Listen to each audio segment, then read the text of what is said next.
Today I want to show you something I learned in Management Reporter, also known as Financial Reporter. There's a flag.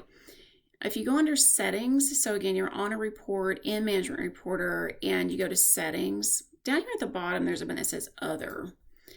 And the flag that I discovered the other day is called Include Amounts in Future Periods. So I want to show you what this does and what it does for you.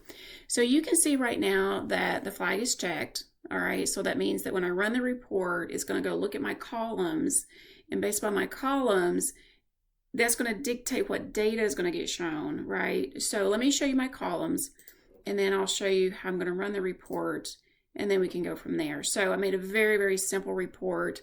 I just have one row on it, again, just to demonstrate the functionality.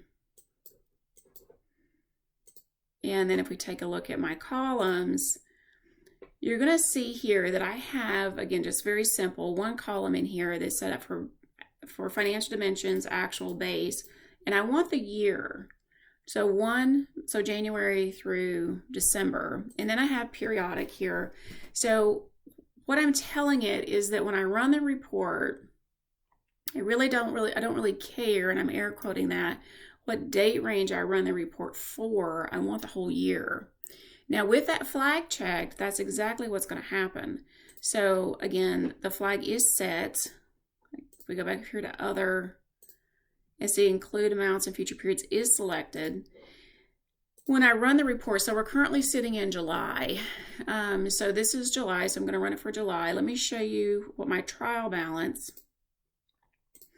So in my trial balance, this is for through July. You can see I have a closing balance of $1,000, negative, a credit of $1,000, right? If I go over here and look at year to date, January through December, I have a value of negative $500. All right, so what would you expect to happen?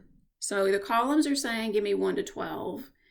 And from this, you can see that my 1 to 12, so January through December, is a credit of 500.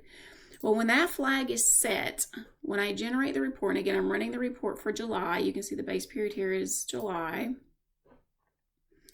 When this report runs, what value do you think you're going to get? You're going to get the year to date, which is a credit of 500 with the flag set. So once this runs, we're going to show that that is true.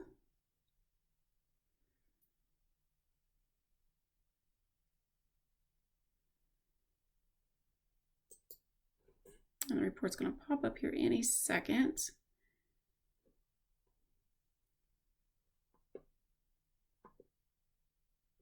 All right, so here you can see I have a credit of 500, which is what you would expect, given the fact that my year to date here is a credit of 500, even though I ran the report for July. All right, so now let's go back and do that again. So remember, this is a credit of 500, which was year to date.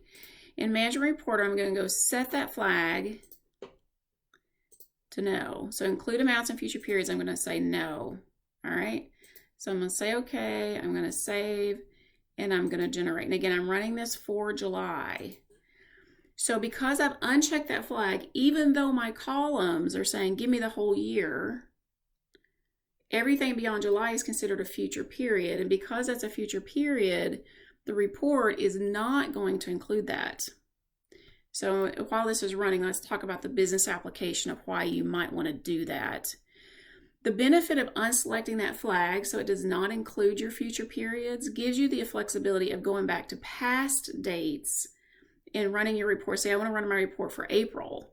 Well, if I had that field selected, then it's going to show me year to date all the time. It doesn't matter what month I run it for.